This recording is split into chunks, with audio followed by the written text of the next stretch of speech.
Yeah.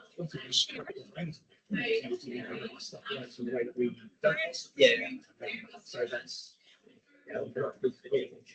it's only if you have ethics on no. Rachel, I'm working at your end. Okay, if we can get ready to make a start, please. We're ready to start. Thank you. To continue playing your seat. Great, thank you.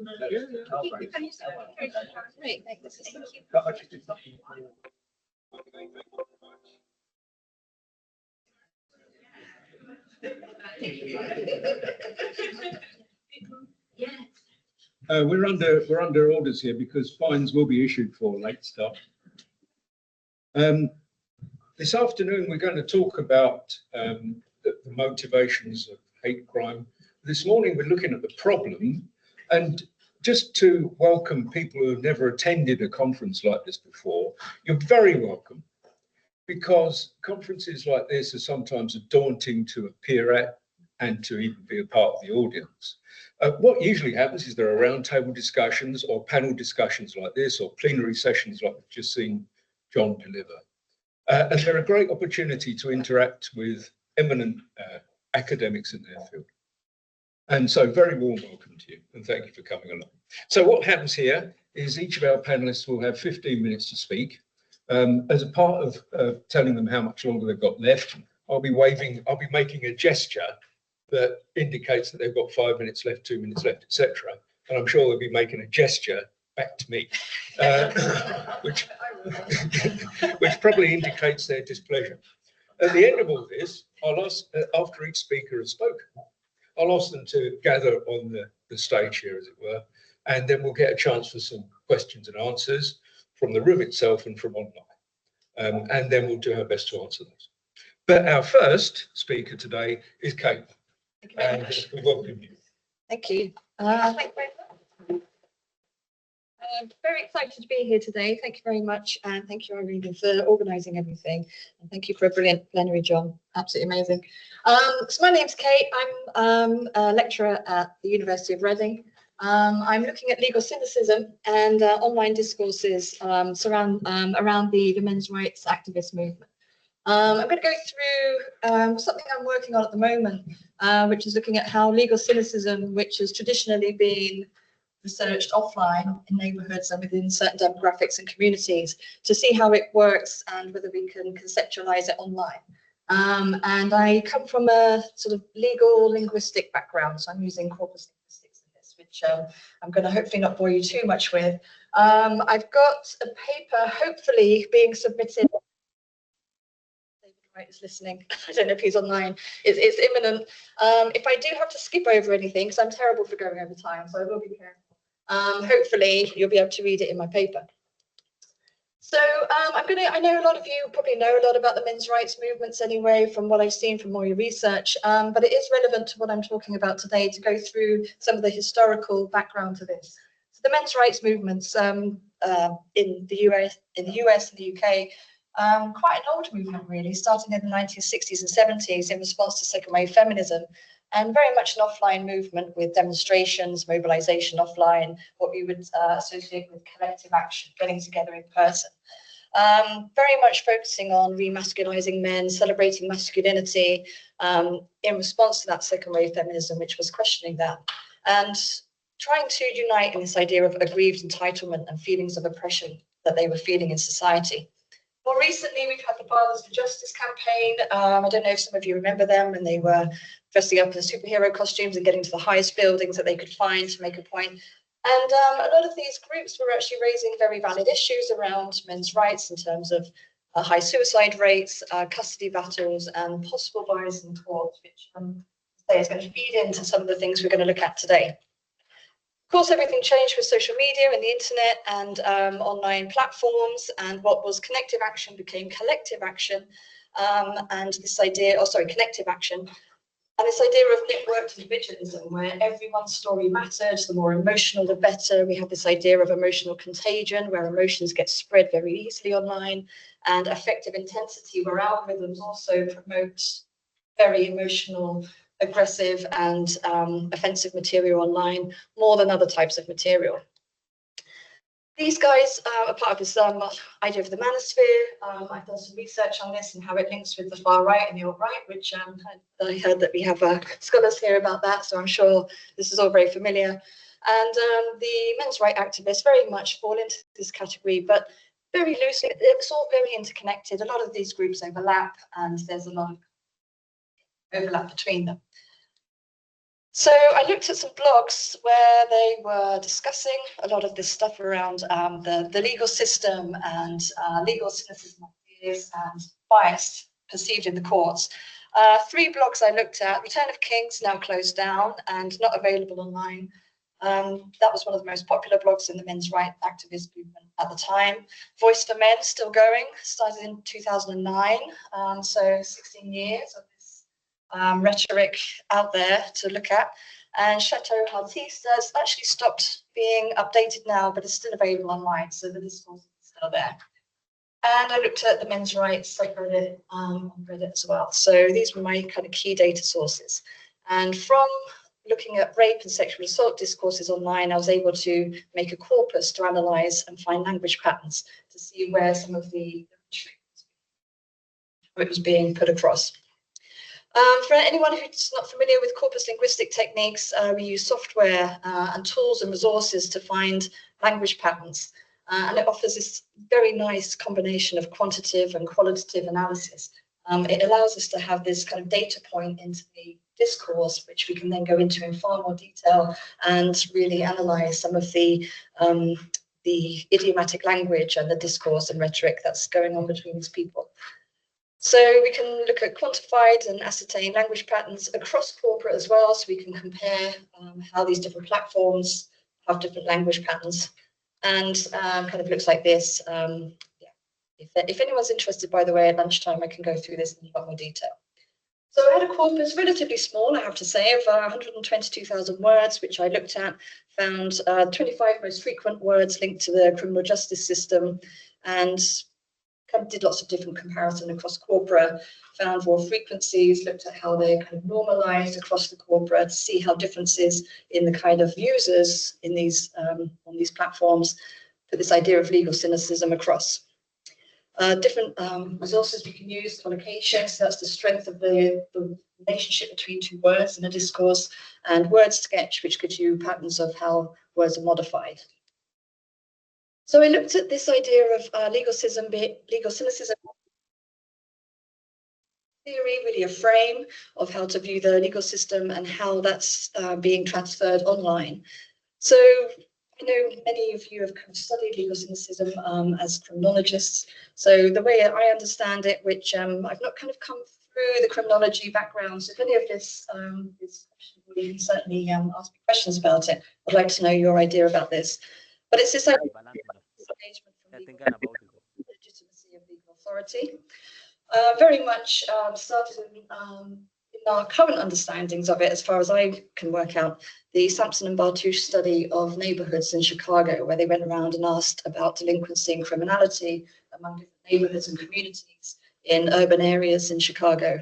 And they found that instead of it being an individual inherent thing in certain demographics, it's very much a collective idea, which is a kind of contagion, if you like. So this is collective normative orientations of mistrust in the criminal justice system. They highlighted this idea of normlessness and powerlessness, and how legally cynical attitudes are fostered by this interplay of social and environmental factors in the neighbourhood, together with the shared negative experiences of the police and criminal justice. And importantly, it's been linked to increased criminal behaviour, acceptance of criminality, acceptance of deviance, and a pathway into extremism as well. 2 key concepts which I'm considering as well is this idea of legal socialization. So it's the process of becoming, of having those legal cynicism views. And it's also collective, and it's fostered and disseminated in groups through personal narratives and sharing negative experiences of the criminal justice system. And importantly for this research, the language used is very much peer dependent. So different peer groups will code criminality in different ways. And that really has to be examined, because a one-size-fits-all approach doesn't work. Legal neutralization is slightly different in that it's not collective, it's individual. So it's this idea of having committed criminal acts, you then try and neutralize them, get them validated or seen as less serious, and use legal cynicism to kind of whitewash it and neutralize the criminality. So it's actually sharing a narrative and it being neutralized. And that, of course, gets fed into this legal socialization process.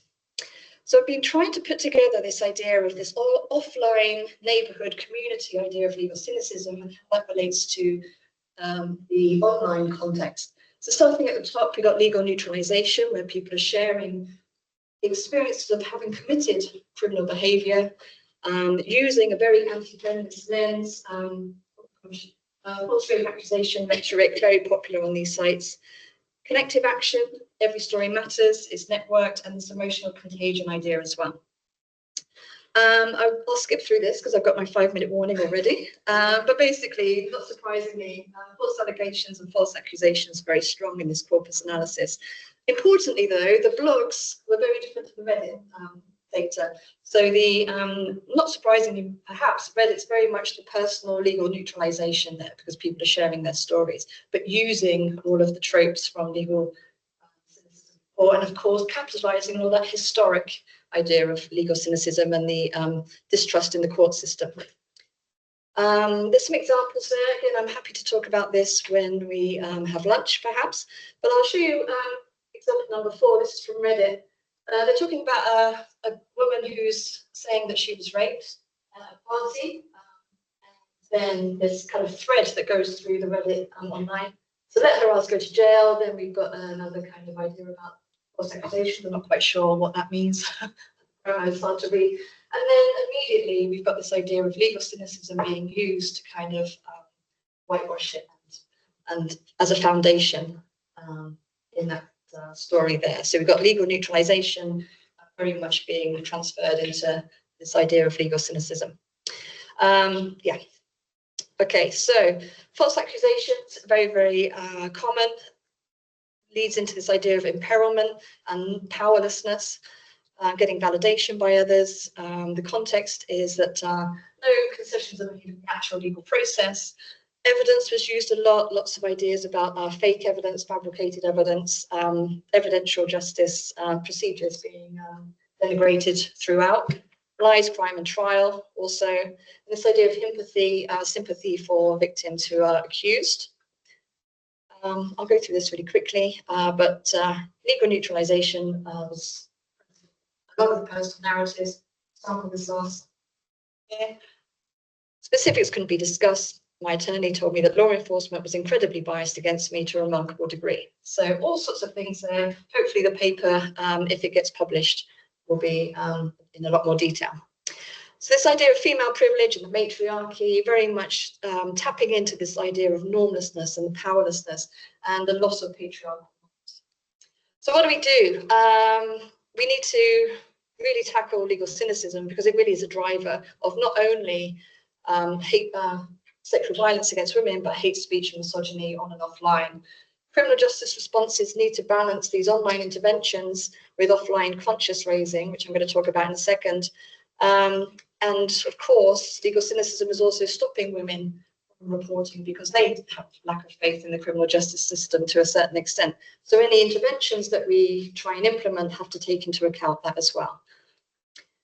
Algorithms, I'm not really up on that kind of area. My IT skills are, as you can see from my very retro PowerPoints, they're not great. But algorithmic issues, Baker's paper here says about the incredible influence that algorithms have on spreading this hate and these ideas and this rhetoric. So how can we disrupt them? Using more specific corpus linguistic techniques, I think we can become far more specific in our interventions. So I've got 4 strategies here. I'm going to go back to this one: pre-bunking, inoculation, teaching that this manipulation will happen online, and being prepared for it. This idea of psychological resistance to manipulation is really quite strong. There's some amazing research going on in that area. But it's really important that we consider the actual platform and the method of delivery, because as I've seen in my research, the rhetoric on these platforms are very different, and the language used and the users are very different. So it has to be platform specific. Legal education is happening now a lot more than it was before, especially when I was growing up. Consciousness raising initiatives related to vulnerable witnesses and anonymization. A lot of the discourses I was finding were complete ignorance why these processes are in place to protect vulnerable witnesses, and of course then it's weaponized. Legal education is really important to raise awareness of that. Legal transparency, changes in reporting on sexual violence cases in the media. I think the media really need to be on board with this. And changes in the language and criminal justice responses can possibly be publishing policies on charging decisions, having a lot more kind of open data initiatives. There's a real move now to have court transcripts more available. I know that they are for sentencing decisions now. They're very expensive to produce, but there are now technologies making that a lot cheaper and more accessible for people. And the controversial one, perhaps, addressing these grievances. So there's been some research saying that if we deny them, it just gives them power, and actually it's used as a weapon and just feeds into cynicism. Anonymity for defendants in rape cases, I think that is a debate that we need to have again, because it comes up again and again and again in the discourses. It's very prevalent in the data, but obviously I understand it is problematic.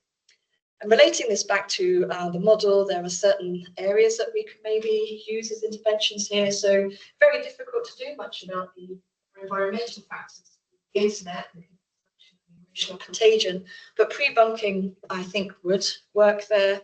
But maybe some of the strategies really need to be involved in the first two factors there. So legal neutralization, we can have pre-bunking and legal education, platform specific.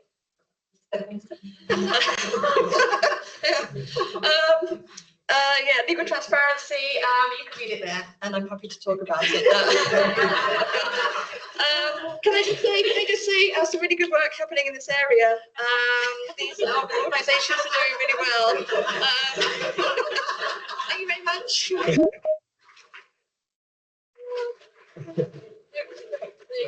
It's always such a shame when people spend months researching something, and then their comments have got to be squeezed to 15 minutes. And being the chair is quite a dangerous occupation. We take questions at the end for all Yeah. presenters. I was about to say we'll take questions at the end. We'll ask them to join us on the stage here. But next, Valerie and Jane, please. I'm scared now, Jane. Really fast. Just wait for him to turn his talk on. Ready? Yeah. Okay. Thank you. Thanks everybody for having us here. Thank you for accepting our presentation. I'm Jane Healy, currently at Bournemouth University. Who knows for how long? And I'm Valerie. I'm at Edinburgh Napier University. a very secure job right now. Yeah, so sorry, I feel really bad. So we're going to talk a little bit today about our book, which we've got a slide on the book chapter as well, which is coming out this summer. And we're particularly interested in disablist hate crime. And where this has all come from really was a collaboration between both of us in comparing research that we've done independently and bringing that together and reinterrogating that data to see what more we could understand from the data with regards perpetrators of disablist hate crime. So we were particularly interested in reanalyzing the data and trying to really see what we could draw from that to make more positive representations and arguments towards interventions with perpetrators in particular. I think that's fair to say, yeah. So what we've done is we've combined our two data sets from two PhD studies. Mine is a little bit older than Valerie's, but it's all relevant to disablist hate crime accounts. Valerie's was looking at an analysis of police files and interviews with safeguarding practitioners and analysing serious case reviews and reports. So very much coming from a practitioner and a public-facing perspective on disablist hate crime. My research was looking at victim stories and victims' experiences of disablist hate crime. But part of those stories was the perpetrator too. So we combined the data together and we really wanted to draw out whether there were similarities or differences, or would it help us really to give an idea of how much more we could learn from perpetrators by comparing these data sets. And we started out looking at McDevitt and colleagues' typology and whether that typology can be applied to disablist hate crime perpetrators in particular we were interested in. So what we found, and we're going to pick up on some of these themes today, if David lets us, is that there were situated actions and reactions between victims and perpetrators in most cases, and we'll talk about that in a couple of minutes. That those patterns of exploitation and dehumanization were very evident in the cases that we looked at. And those of you who research disability hate crime know that this is a particular problem around exploitation and that escalation of abuse, and that the processes involved in the targeting of disabled people were nuanced. We didn't really fit with McDevitt and colleagues, but it did kind of align with Sibbitt's work and Andrea Holomotz's work as well in particular. So this is one of the graphs that we use in the paper, and this combines the two data sets together when we looked at who those perpetrators were. So the blue columns are the data from the victim stories, and the orangey colour is the data from the police safeguarding analysis and media reports, right? And as you can see, it goes across all the different types of perpetrators that we have reported to us. In our first column, a stranger who you don't know, a complete stranger, was most common, particularly with victims data. But when we go across, there are distinctions between both elements.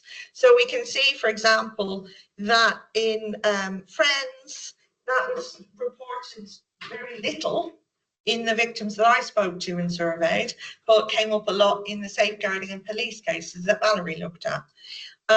Where we had a lot in my data around the medical professionals being involved in the targeting of disabled people, which didn't come through as much with your data.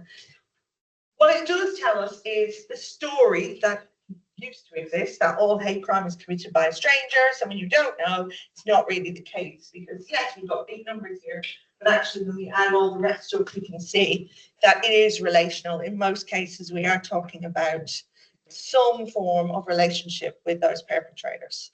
So I'll hand over to you.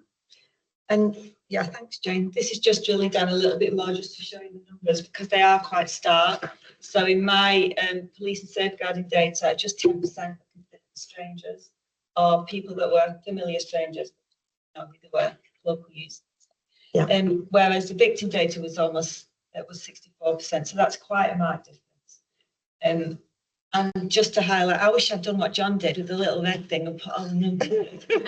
Very good. In my data, there were many more friends described by police, but that might be because I had safeguarding data as well. And there were a lot more nuances in my safeguarding data than in the police data. Whereas in Jane's, there were just 10%. And then, as you've already highlighted, in terms of the medical and social care professionals, but I had 21% of people were reporting carers as the main concern, as the perpetrators, where Jane only had 1.8%. And we do drill down to that in the chapter in the book. So in terms of one of the main themes, we were looking at the actions and the reactions of perpetrators and victim and the contextual interplay between these. We've identified, well, in the PhD, I identified 3 main types, and we found that it ran with the data, didn't we, because that was missing in my data. intimidation, exploitation and brutalisation. And we just looked at where things were happening. So intimidation, they were the ones that had been prosecuted as hate crimes. And hate incidents, mostly in public spaces. It was kind of a continuum in the exploitation and the brutalisation, which were, in our perspective, the more serious things, were less likely to be prosecuted as hate crimes, more likely to happen in private spaces, care facilities, also in victims' homes themselves, and cookering was quite a big feature there. Differences in perpetrator profiles across the types of interaction, which we haven't got time to go into. Thank you. But it's in the chapter, and but also in both of our articles. And repeated structural victimisation was almost always relational. We looked at particularly exploitation and dehumanisation that happens in disabled hate crime, which doesn't happen so much, but does happen in other forms of hate crime, but was really stark in our data. The processes that happens, and the death making and brutalisation, if it's allowed to progress, when the perpetrator no longer sees the individual as human, they're more likely to brutalise and extreme sustained violence. Is it still me? Yeah. Yeah, we saw a lot of situations of escalating abuse. Victims try and retaliate, they report it and seek help, or they just endure it and they may retaliate. Generally leads to things getting worse. If it does, lots of evidence of power struggles in order to keep control. The perpetrators try and keep control over the victim, and victims endure the abuse because they value the relationship that they're in, scared of losing that or of making things worse. So we tried to put this together in terms of a focus on the perpetrator rather than the victims, and we're both absolutely passionate about victims' voices and that the victims' experiences being front and centre of criminal justice responses. But the literature does tell us that not enough focus, as your book does, not enough focus is out there on perpetrators. So we're trying to bring that focus back to how might this be useful for criminal justice agencies if we want them to recognise and respond to those kind of less aware or less obvious forms of disablist hate crime. And so we came up with this idea that they fall into these 4 different categories. And as Valerie was saying earlier, this issue around relationships and the situational dynamics that occur is really important. And in a lot of the safeguarding cases, you know, we weren't seeing that coming through as much. So being aware of the kind of the false friendships, obviously there's been a lot of success in recognising that in more recent years, but also the relationships with carers, partners, the domestic side of hate crimes. Exploitation and dehumanisation, as you said, are really common, horrible experiences for our communities and disabled people, but often occurs in private, and it's much more difficult for our criminal justice agencies to recognise and respond to, and can lead to suicidal ideation or murder, homicides and so on. If it's not recognised and responded to, we do see that escalation of abuse. And I think it links back to John's paper earlier as well today, that repeat offending and getting away with it as well. And then the motivations, to go back to McDevitt and colleagues. Perfect, thank you. We found that in some cases there was this element of thrill seeking and fun, but it was much more nuanced than that. A lot of the time it was about power, the relationship with power between those individuals involved. And also we found differences between male and female victims of disabled hate crime. There were differences there that we talk about in the chapter. So to sum up. Yeah, and so what do we do with that information? And we're suggesting that you can recognise these patterns, and hopefully criminal justice agencies can either prevent them in the first place, because we did a lot of work around the situation context as well, and vulnerabilities, situational vulnerabilities, not people vulnerabilities, and how to interrupt it. So we do know there are patterns. It's a dynamic process. You can see it happening. Targeting often involves grooming and gaslighting, which is difficult. Victim obviously to be able to recognise what's going on, and that when they try and resist, it makes things worse. So we need to be careful how we intervene. Really complex process. Dehumanisation starts with intimidation, exploitation. Exploitation starts with intimidation. Sexual violence and abuse can happen at the same time as other forms of violence. It's really important to acknowledge the diversity within groups and who's the victim and who's perpetrators in those situations, and the intersectionality of victims. Lots of disablist hate crimes are also other forms of hate crime attached, which tends to be picked up rather than the disablist aspect. Perpetrators carry out different types of abuse, yeah. But in all cases, it was motivated because a person was perceived to be disabled. We thought nobody might have mentioned the book, but I don't know if you've heard of this new book that's coming out. That's it. Yeah. We'll stop there. Thank you.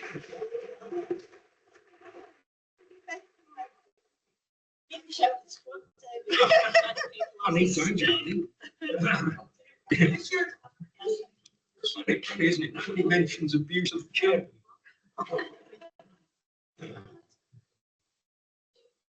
Thank you very much, Valerie. We went off with us now. Slight twist.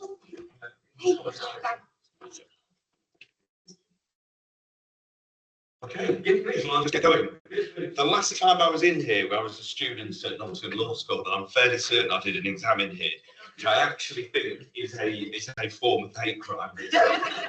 So if I kind of show any signs of PTSD or anything like that, you'll know why. I'm going to give a perspective from practice rather than from academia, but actually really interesting. So the first two presentations, a load of the stuff that all three speakers spoke about, we've seen in this. So I'll try and make some links to some of the stuff on the research. So I'm in day 4 of a new job. So what I'm going to refer to is stuff from my old job. But my old job was in the National Holocaust Museum, which is about 15 miles up the road if you have visited. It doesn't look like that today, I suspect. It's a bit grey. But on a nice day, that's what it looks like. And you should definitely visit if you haven't. We used to, they still do a load of programs, primarily based around schools and universities. So 40 to 50,000 children a year benefit from the Holocaust education programs. What I'm going to talk about today is a smaller program that we still run, primarily with adults, but we've done it with secondary age children as well, called Breaking the Cycle. Breaking the Cycle is with people referred mostly from the police, but sometimes from other public agencies in the pre-prevent space. So it's an out-of-court disposal. It's, I think, a fairly choiceless choice in that they have a free choice to either do this or be prosecuted. Most choose to do this. And we completely changed it last year based on some thinking and some reading that we've done. So we started from the problem of what is a hate crime. It'd be really helpful if those of you in academia could tell us, for those of us in practice, because it would make it a lot easier in designing programs to address it.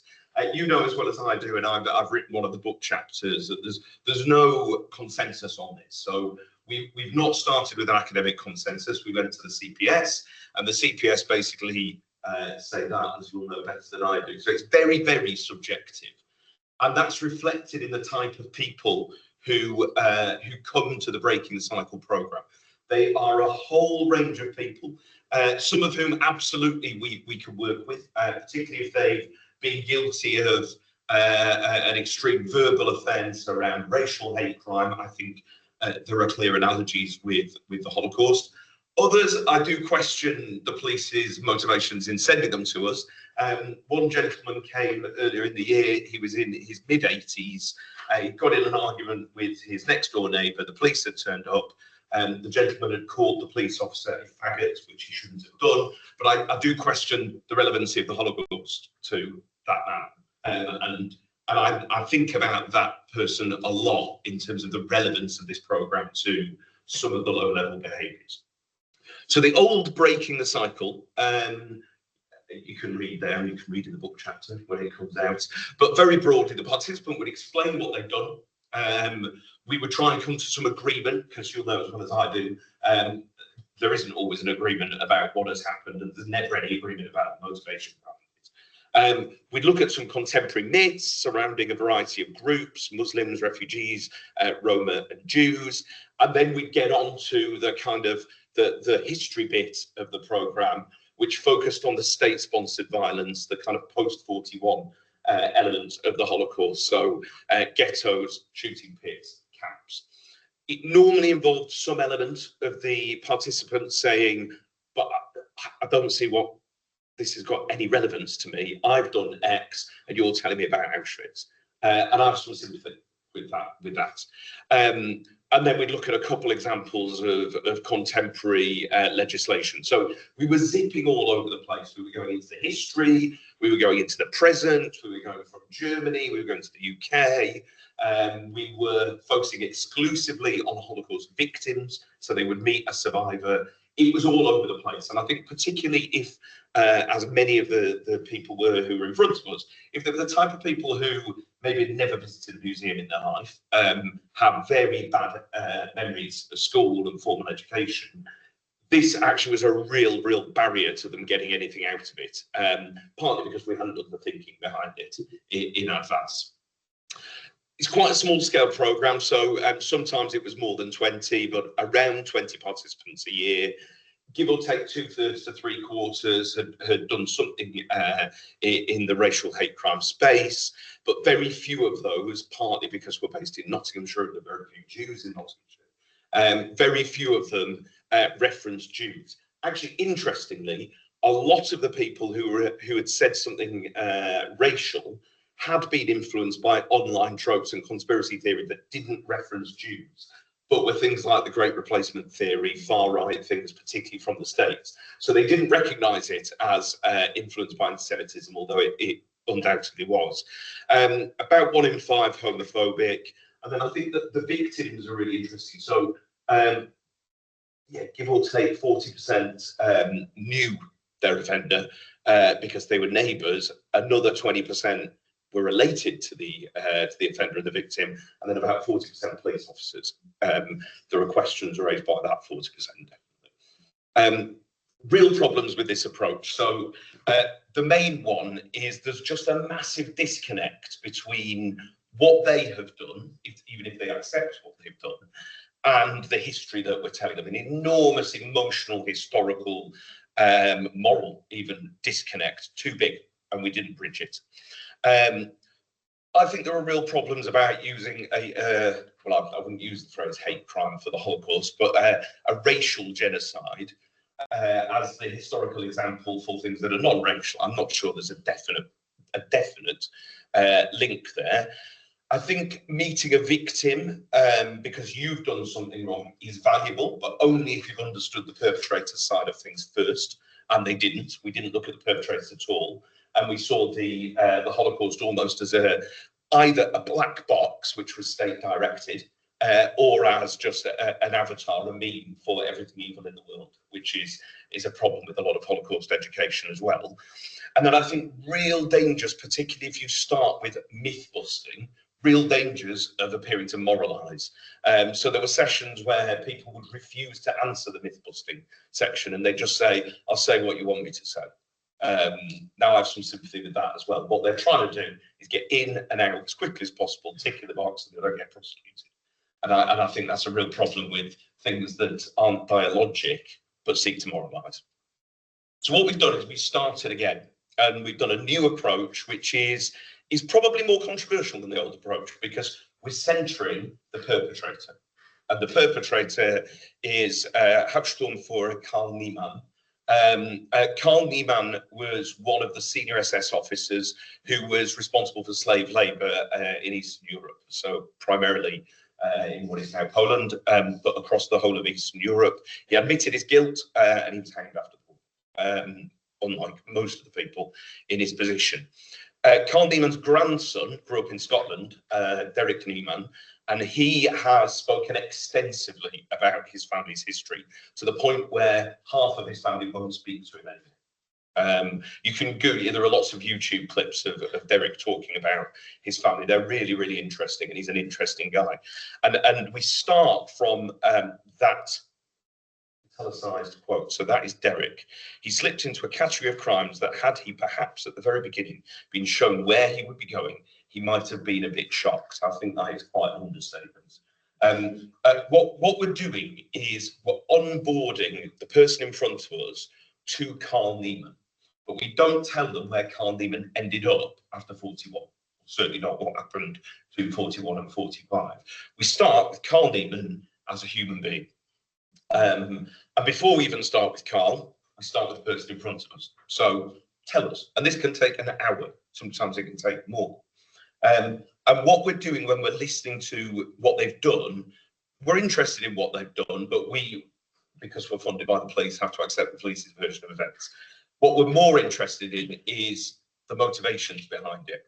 And the person, the educator, the trained educator leading the program, has a list of 10 things that we know, and you'll know as well as we do, are very, very common mindsets for people who are involved in hate crime. So strong categorization of in and out, a strong view that you're acting on behalf of a wider group, a strong sense that you yourself have been victimized.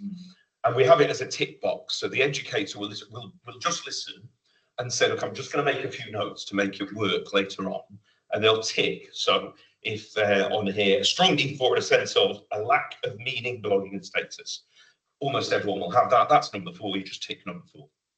And then you've got a series of offender perpetrator profiles that fit those 10 things. And then you match the person in front of you with the perpetrator.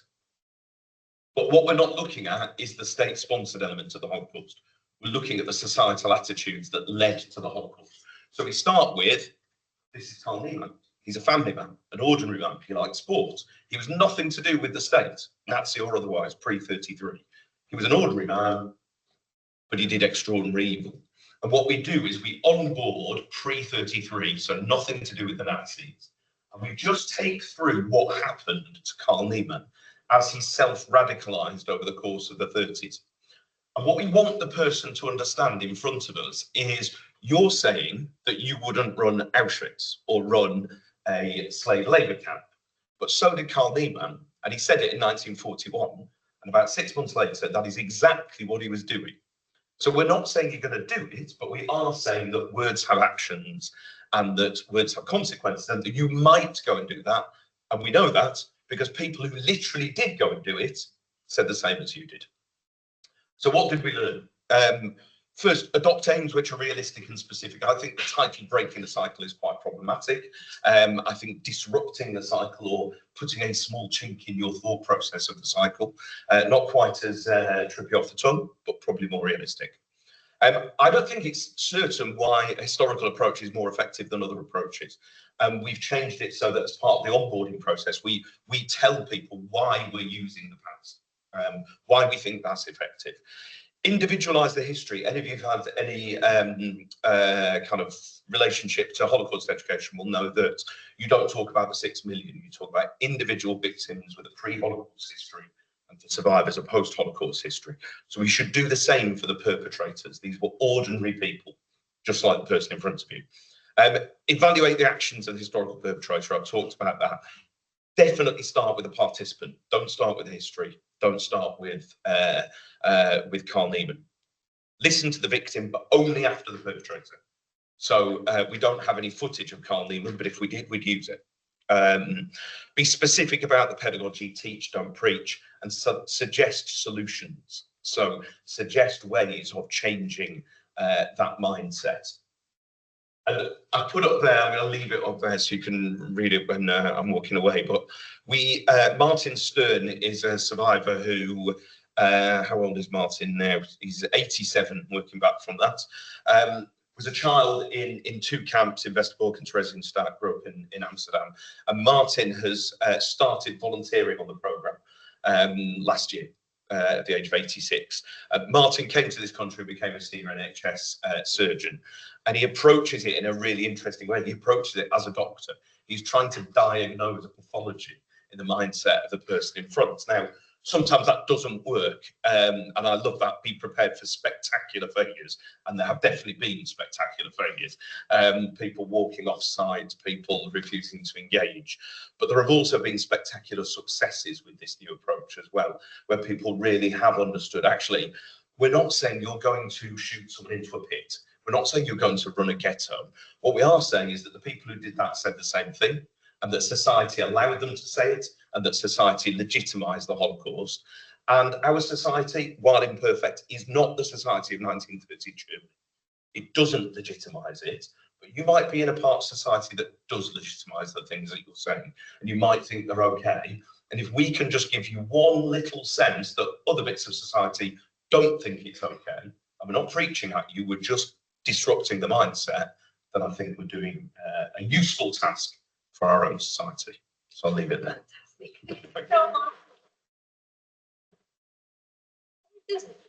I just have a minute to say, I usually take the students annually to the Holocaust Center. So if you haven't been, I highly encourage you to do that. It's a life-changing experience, especially speaking to the Holocaust survivors who are becoming more and more elderly now. So there's a question about what happens to their stories.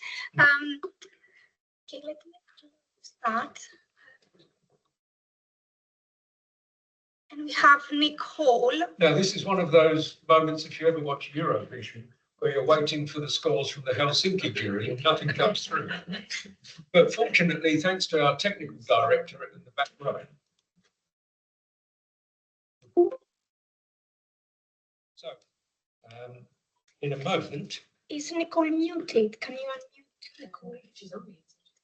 I Okay. have. Hi, Nicole. Can we double check the sound first? Yes, can you hear me? Yes, let me just increase the volume further. That's the highest Okay. we can get.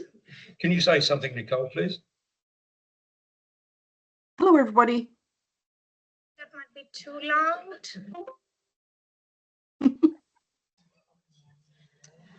What does fit to frames? So could we have this screen like She'll be sharing screen. okay. Nicole will talk. She doesn't have slides. Okay. Slide check. You can try that. It's not doing anything, is it? No.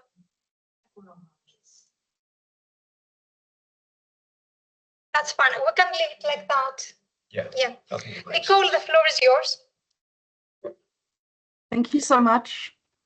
And thank you, everybody, for putting up with a presentation online from the Antipodes of Nottingham. And I've deliberately chosen a background to give you a sense of what you're missing out at the other side of the universe. My name is Nicole Asquith. I'm Professor of Policing at the University of Tasmania, and I'm joined today by my colleague Dr. Justin Ellis from the University of Newcastle, and that is the University of Newcastle in Australia, of course. I have the absolute privilege and honour to live and work on the unceded ancestral lands of the Ngayunoni people of Lunawani, Lutruwita, and that is Bruny Island, Tasmania. And I pay my respects to elders past. I cannot pay my respects to elders present, unfortunately, because I live on one of the sites of one of the few complete genocides in the modern era. In the absence of the Ngayunoni people, I pay my respects and thank Palawa people who continue to care for country. And given the context of our paper, I think it's also important to acknowledge that we're in day 5 of Pride Month, which was preceded only by a few spare weeks by the launch of Justin's book on DigiQueer. I strongly recommend everybody have a look at that work, which links into some of the stuff that we're going to be talking about today. And I feel like we should have it just on repeat. As with other speakers, I have a chapter in the forthcoming Hate Crime Perpetrators collection, but in that instance with my colleague Andy Kaladelphis and my other colleague Jeff Steer, who used to head up the New South Wales Police Hate Crime Unit. I forced upon Justin no slides, I'm going old school as I get closer to retirement because I want to have a conversation with you about the work that we've been doing. So despite significant, really significant law, policy and social change over the last 30 years, targeted violence against LGBTIQA+ communities continues to be a problem in Australia as elsewhere. And as our most favoured Justice Saka has said, it is a problem of social attitudes and beliefs, inadequate and ineffective law, and police responses that have been indifferent, negligent, dismissive or hostile, and that those were his words, and reflected a shameful homophobia and transphobia and prejudice that existed both in society broadly and within the New South Wales Police at the time of the work that we're talking about today. In the context of so few hate crime prosecutions, and John, you know, you talked about your small group of hate crime offenders that made it to prison, we can count on one hand the number of hate crime cases in relation to homophobic or transphobic hate crime in Australia. And that's primarily because, apart from a few outliers, hate crimes in Australia are only prosecuted are only addressed, the hate motivation is only addressed in sentencing. So we have to find our offenders elsewhere. We don't find them in law, we don't find them in court, and we very rarely find them in police reports. So we need to find them elsewhere. And over the last couple of years, I've been working with Justin and other colleagues around what has been, in fact, a very, very long saga that has led up to the Special Commission of Inquiry into LGBTIQ hate crimes in New South Wales. And it was looking at particularly the period between late 1970s to 2010. The Commission did try to push those boundaries a little bit, but the government would not allow. So we're talking about this Special Commission of Inquiry because it is, in fact, the first time in Australian context that hate crime has been considered at such a high level. A Special Commission of Inquiry is a state-based equivalent to a Royal Commission of Inquiry, and anybody who knows Australian politics will know that we have a little bit of an obsession around royal commissions. Often they lead to nothing, but as Justin will talk about later on, possibly we might get something out of this Special Commission of Inquiry. So the Special Commission was the culmination of over 30 years of academic activism by Steve Thompson, Professor of Criminology at Western Sydney University, and others who have been trying to make New South Wales Police Force accountable for the failures to our community from targeted violence at the end of last and the beginning of this century. And it is, in fact, the first such inquiry in the world, and has quite a high level of standing in terms of the resourcing that comes from implementing those recommendations. The Commission of Inquiry, though, was preceded by, in reverse order, the New South Wales Parliamentary Inquiry in 2019, Strike Force Parabel, which is Strike Force of New South Wales Police, and Strike Force Niwan in 2015, and Strike Force McNamara in 2013. It has taken 30 years, or over 30 years in some cases, for the New South Wales Police Force to acknowledge its failures to respond to the concerns of the community that were first raised, we might note, by their own lesbian gay client consultant, Sue Thompson, back in 1990. During this long period, the relationship, obviously, between New South Wales Police and queer communities in New South Wales has encountered many glitches and setbacks, primarily because of this failure of New South Wales Police to respond to violence experienced by our communities. And I must note, sometimes at the end of the last century at the hands of the police themselves, and including, of course, the Mardi Gras riot or parade that it is now called. There was a lot of violence on that day as well, on that evening as well. That it took this long and this many inquiries for New South Wales police to acknowledge the harms of under and at times over policing is testament to the fraught context of queer relationships. Justice Saka handed down his report and recommendations in late 23. it was not until September 24 that the government tabled its response to the inquiry. So 10 months after an 18-month special inquiry. Nothing in the report and recommendations were a surprise to those of us who've been working in this space since the 88 or the 86 or the 85 or the 91, depends on which inquiry, cases were first brought to the attention of government and police. Yet the government and New South Wales Police have acted as if the findings are complex, difficult to operationalise and require enormous resourcing that they cannot afford. And we suggest that that is actually a smokescreen. So I just want to do a quick overview of some of the statistics that we can draw from those 91 cases that were overseen by the Special Commission of Inquiry. Before I hand over to Justin to talk about, well, how can these commissions of inquiry bring about offender or at least government agency accountability in these cases? So in the absence of robust data in any form, we do not have hate crime statistics. They are not reported by any police organisation, and very few police organisations in Australia actually have a capacity within their crime reporting system to even indicate whether there is a hate motivation in these cases. So we have to find these cases elsewhere, and the Special Commission just did an amazing job at tracking down the characteristics of the offenders in these 91 cases. So unlike the earlier inquiries, the ones that preceded the Special Commission inquiry, they found 72% of the 91 cases were hate motivated, whilst earlier inquiries noted between 17 and 57% were hate motivated. The majority of victims were identified as male, 96%. There were a few transgender women included in the data set.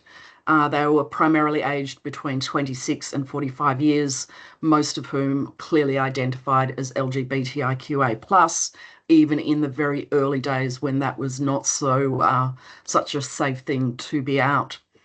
Nearly 50% of the victims died of head wounds or assaults uncategorised, and assaults uncategorised in New South Wales police terms is thrown off the cliffs of the beaches of the coast off New South Wales. But a fifth died of stab wounds, and 20% were either strangled, suffocated, or died of gunshot wounds. The murders predominantly occurred in the victims' or offenders' homes or in remote locations such as beaches, cliffs, parks, and beats. As to be expected, the vast majority of known offenders in these cases were male, 95%, under the age of 35 years, 90%, with a third being repeat offenders, and sort of links back to what John was talking about. These are repeat hate crime offenders, not just repeat offenders generally. Close to 2/3 of offenders acted alone, and interestingly, nearly a fifth of offenders appeared to be linked to or identify with a LGBTIQA+ identity.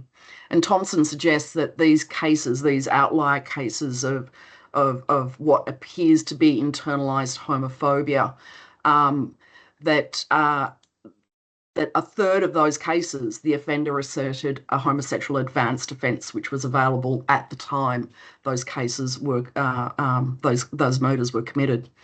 Of particular note, and this is where I'll hand over to Justin in a moment, is the relationship between the offender and victim. Only a third of the cases were perpetrated by complete strangers, and this is the top end. These are homicides. They're not the intermediate assault, and they're not the hate crime incidents. These are the murders, and only a third of those were by complete strangers. In 59 cases where the relationship between the offender and the victim could be ascertained, 64% of the offenders were known to the victim, and 56% were characterised as friends or acquaintances. Importantly, the Commission tried to, but could not get the remit from government to do a deep dive on the historical domestic homicides, and these were particularly homicides of queer women who had left cis-het relationships. They were not allowed to be included in this inquiry, but a quick pass of the available data indicated that there were 32 additional homicides of lesbian, bisexual and queer women that could have been included in that data set. So I'll hand over to Justin, I think, at this stage. But the one thing I suppose I want to leave from the view of the Antipodes, where we have only sentencing provisions, is that a key thing said to me by a Chief Commissioner of an Australian policing service, and she said that if hate crimes are not in the Criminal Code or the Crimes Act, then the police do not have a remit. Therefore, they don't count. And so if we're only relying on sentencing provisions, it also means that the police, don't count, and we don't count in consideration of hate crime. So I'll hand over to Justin. 5 minutes, please, Justin, 5 minutes. Yeah, excellent. Thanks, Nicole. And I just wanted to pick up briefly on some of the threads that we've already heard about in terms of far-right extremists, for example, being emboldened by politicians. In Australia, in New South Wales, we've had a very vocal anti-queer politician, and a successful defamation case was brought against him recently. But that emboldenment we're seeing in a range of robberies facilitated through Grindr, for example, in recent times, hence my focus on DigiQueer, which is the relationship between technology, queer identity and justice. So as Nicole has said, some of the issues that we may consider to be historic, we're seeing an increase in assaults against gay and bisexual men in particular through dating apps across several Australian jurisdictions.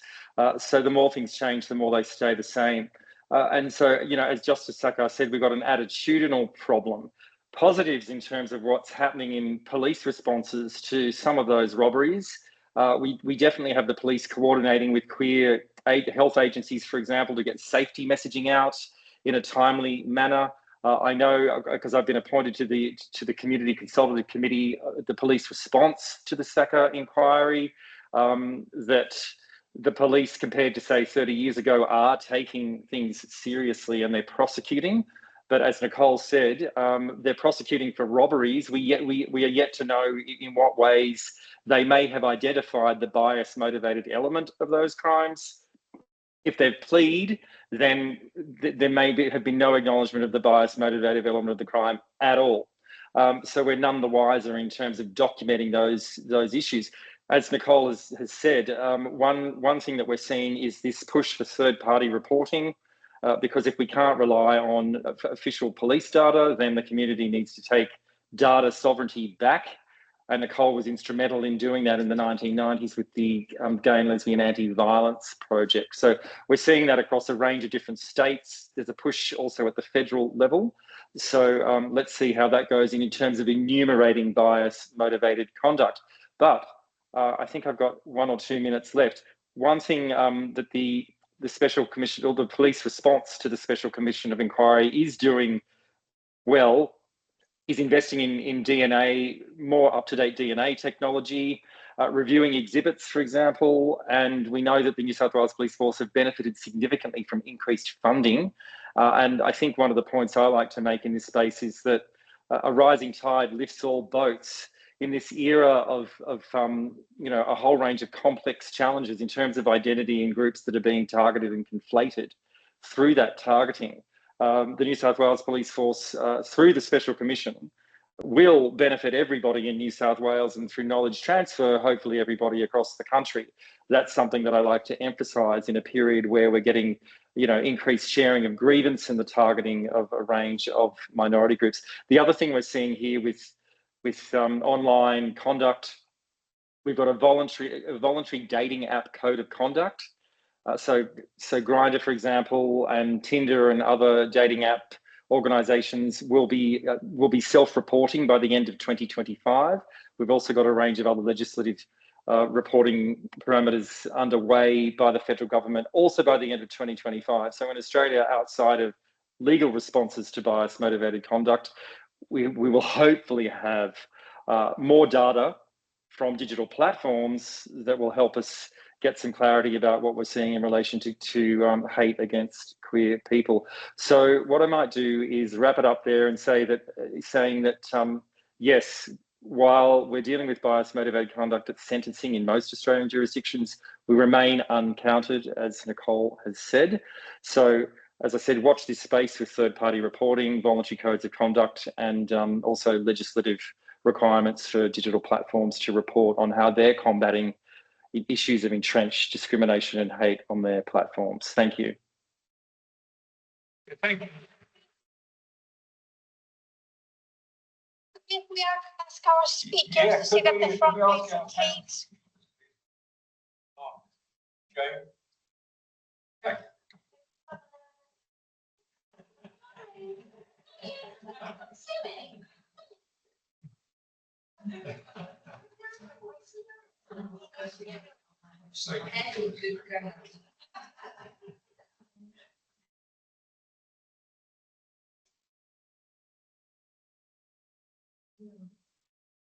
So we have 20 minutes or 10 minutes of questions from the audience in the room and then 10 minutes from the online space. Yeah. Thank you. Okay. Can you hear us okay if you're listening to us online? Is there an online checker? Yeah, check. Oh, okay, terrific. Beautiful. Okay. Now, we've heard the interesting comments about research. Unfortunately, and it's just the way these things go, it's not my fault. But we have to squeeze these things into a very short space of time. So a lot of research is boiled down into a very small amount of time. It's not my fault, honest. So we'll take questions from the floor in this room. So for any of the speakers in front of us here, or any of our online speakers, if you could say who you are and who you're addressing your question to, please. Please. First of all, stuff. My question is on specifically. Because I work specifically space, I'm just wondering, have you come across anyone that doesn't hate?